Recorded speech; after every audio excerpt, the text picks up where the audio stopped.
And then louder and more filled with anguish than any other voices, she heard the voices of her own 3 brothers.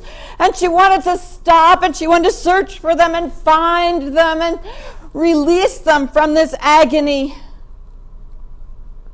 And yet, she remembered the words of the giant. And she kept her eyes fixed on the top of that mountain and climbed and climbed and climbed until finally she stepped off of that path of stones. And before her, she saw the tree of beauty. And at its side, the pool of the water of life.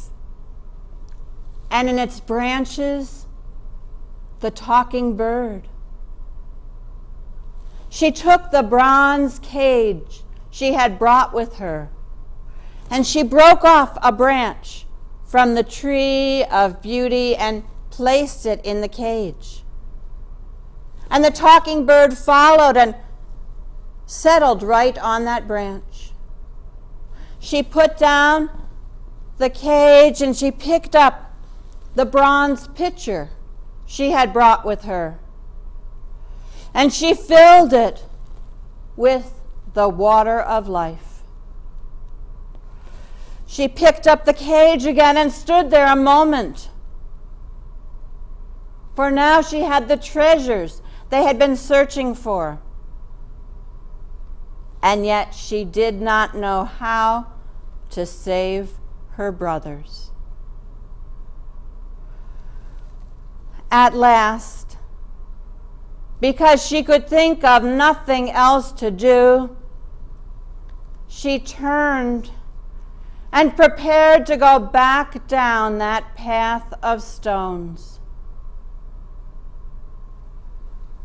But as she took the first step, she was so tired, and that pitcher of water was so heavy that her hand began to tremble.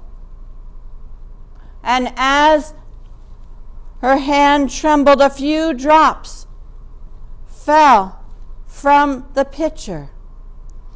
And as each drop of the water of life landed on one of those stones, up sprang a young man or a young woman